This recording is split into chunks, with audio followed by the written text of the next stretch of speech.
Hey, Rain. How you doing? Is that how you pronounce your name, Rain? Yeah. Reign LaFreniere, right? Yep. Yep. Future musical legend. How you doing, man? Good, good. How are you? Good. Thanks for joining us from Bluphoria. What a great band you guys have. Unbelievable. Thank you. Man, I tell you, Rain, past couple days on research, you guys make me want to be in a band. You know, that's what I'm saying. It's like I made the wrong choices because I want to play with Rain. That's what I want to do. You know what I mean? It's flattering. Thanks. Oh, man, absolutely. Yeah, but seriously, guys, Landfills and Bottle Camp and everything you guys have done, just lightning bolt of like music and funk and just really stoked for everything that's going on with you guys. So welcome to the show. Yeah, no, thanks for having me. I'm really stoked to see or to release our music soon. Totally. And let's start with that, Rain. I mean, lots of buzz with you guys. I mean, exciting things happening for the band right now, new management, lots of like stuff in the back burner, like about to burst into the open. I'd imagine this is like a super exciting time for you guys, right? Yeah, I'm actually, it's hard to wrap my head around it. Honestly, like I've still been doing my day-to-day down here where I live, and it's like um it feels like nothing's happening, but I know that it's about to, and I don't know how to anticipate that. Exactly. Must be, yeah. Totally. But everything you've worked for your whole life, man, it's great. Yeah. No, I'm super stoked. And by the way, you're coming to us from Oregon, right? You're in Oregon right now? Yep. I'm in Oregon. And you're in Nashville, or? Yep. We're in Nashville. Yeah. Never been to Oregon, but people say it's like the most beautiful place in the world. So it's definitely beautiful in the summer, and then every other season it's pretty rainy and I love it, man. But you grew up in Northern California, Rain. Obviously a mecca of the history of rock. I mean, Jefferson Airplane, Grateful Dead, all that good stuff, man. Did you come from a musical family, Rain? Yeah, my mother was in Atlantic Star back in the 90s, and Right.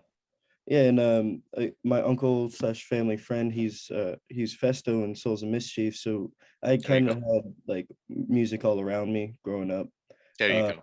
and my mom and my sister, they're just very talented singers and dancers, and I couldn't sing back then really, and I'd always see them like sing and dance circles around me, so I was like, I gotta figure out something else. I gotta play guitar, or figure it out that way, and that's kind of how I started getting into music. Right. And you started with the guitar, eighth grade. Yeah, like did you just gravitate to the guitar? Like I imagine also for the girls or whatever, right? Like it's just like the coolest thing, you know? I was like, so I started on piano, and Hmm. piano didn't really click for me at the time, and I started guitar because there was this guitarist, it's so hard to say his name, Gustavo Santuala, I Sure. think. And he did a lot of soundtracks for movies and video games, and I'd hear these songs and I'd be like, that's so cool. It's like this classical guitar, and I wanted to learn how to play it. I was terrible at it. Definitely couldn't play like him. And then I heard Jimi Hendrix, and I was like, oh, I can do this. I can figure it out. Kind of just hold myself up in my room and Right. kept practicing. But yeah. That will Hendrix will do to you for sure. Mhm. But Rain, I gotta tell you, I mean, a couple of years ago when Eddie Van Halen died, I remember people in the tributes, and we actually had some people here on the show talking about him, that he would basically, because you're so darn good with the guitar, like you like give me flashbacks to like this icon. So I'm thinking, man, people like Eddie Van Halen, they used to say like he would eat cereal with one hand and like the guitar on the other. Like he would just like be glued to his guitar. I imagine like something similar. Like I just feel like you and the guitar are like one. Am I right or am I wrong? Yeah, no, there's definitely been days and periods of time where I just was inseparable. Like even when I'm with my friends, I'm like always in the corner, like fiddling on the guitar, um and yeah, it's just something that like kind of like brings me a lot of peace. So I like to sit with it and try out new ideas and try new things. And yeah. Yeah, totally, man. So you move, okay, so you grew up in California, you moved to Oregon. You're also into film. So it was like you wanted to do a little bit of film, a little bit of music, right? Right. Yeah. I originally, when I started out like trying to figure out where I wanted to go like career wise and artistically, it was mainly for film, and I Yeah. wanted to like do music to make my own soundtracks, and that's kind of where I started off. Um but then along the way, like music just started to be more influential in my life. Like those doors just kept opening. Sure. And so I went down that path. but yeah, like film is also a big part of my life. I've done some film festivals, I've acted, and Cool. uh, I think it's really prepared me. Maybe I could direct my own music video. I don't Yeah, know. exactly, man. Dude, and the story that is wild to me, Rain, is how you met some of your bandmates in the same party. Like that is like it's a one in a billion thing. Like, do you mind sharing like the story with us really quickly? How you met Dakota basically, and Dani as well? Because like I can't believe you guys were at the same party. It just completely blows my mind. Yeah, so we Dakota and I met at our old drummer's house. Where like uh we're all, or he and I were part of like the local scene there for a little bit, just in and out. And I remember I was sitting on this kitchen counter like drinking a beer. There's all these people walking by because this kitchen was like very like long, so you had to walk through it to get to the actual stage. And I remember this like young black kid walking by, and he looks at me and I look at him, and we're surrounded by white people. So like Oregon is mostly white. Like it's always like so wild if we see another black dude. And he just goes, "Yo, another black dude." And I see him and like, yeah. And then after Right, because there's like no black dudes like in Oregon, right? Like it's rare. It's more rare.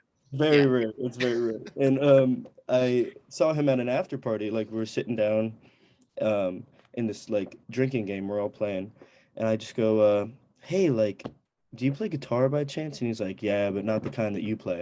And I was like, "What the hell does that mean?" So I was like, "What kind of guitar you play?" He's like, "Blues guitar." And I was like, "It's the exact kind that I play. Like, let's jam together." It's jams. Um, so we start jamming. Rex, after Dakota and I started doing a bunch of shows with the drummer we had, Rex came to one of our shows.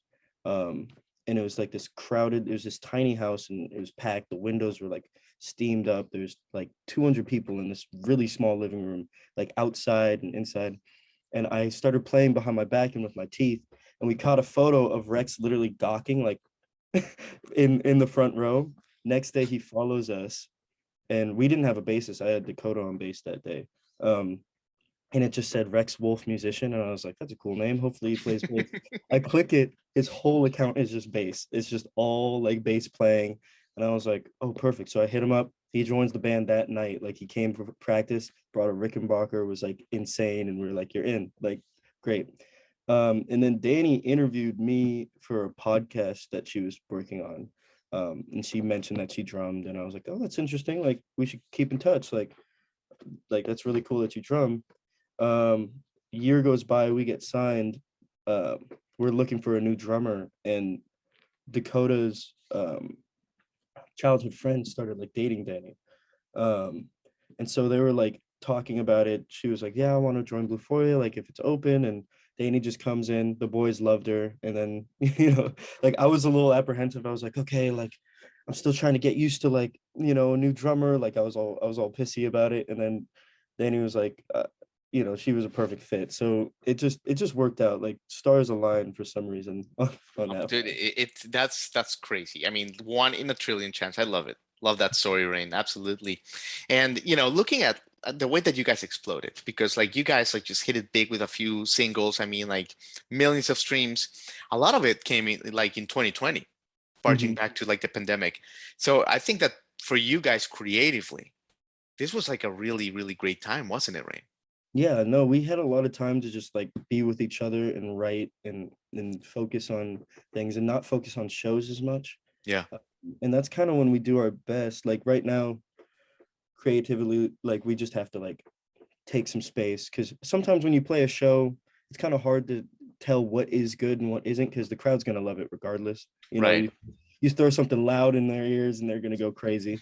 Um, so like for landfills and bottle caps, that was like in the middle of pandemic, and we were just like, um, I remember we wrote conscientious debauchery in a cabin, like the start of the pandemic. We all got a little scared and we hid off in a cabin, and we wrote that song. Like I came back from the grocery store, and we were going full apocalypse style on this. Like it was really good. Like, So like you came back from the grocery store when people yeah, were yeah. freaking out. I got back from the grocery store, my armor Yeah. on, like all prepped, and they were playing this song with the chords, but it was just like it wasn't syncopated like we had it in the recording. And I just Right. came in and I was like, what if you just think Benny and the Jets, try that, you Mm, know? And they mhm, tried it and we were like, that's a song, you know?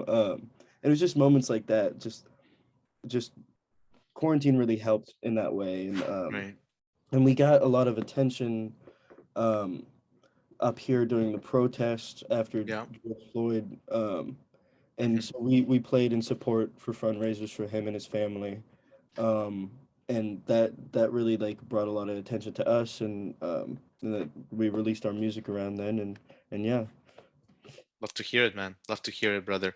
Well, listen, I mean, you've been so good with your time, Rain. What's next for you guys this year? I know, obviously, the whole machinery, like everyone's really pumped about you. Is there like a tour on the horizon? Like, what's going on? Yeah, we're currently working on it. We're Mm, trying to get together. We're gonna see after the first single. Our first single is releasing sometime in June. right. Um, and we're gonna see like where that lands. I kind of want to try UK, you know. Yeah, sure. Yeah, man. Absolutely. Um, but we got a few big shows coming up that we're gonna announce soon, and yeah, we're just excited to get the new music out. But Cool, my brother. Cool, man. Well, listen, come to Nashville because there's a hunger for your kind of music here, man. We need you. We need you, man. yeah, we'll be there this summer. Absolutely, man. Rain, what a pleasure, man. What a pleasure. Bluphoria. I mean, everyone should get on board quickly because there's still room on the bus. There's gonna be a full bus in no time. And so get on early, guys. Thank you so Yeah. much, dude. No, thank you for having me. Absolutely. Bye. Bye.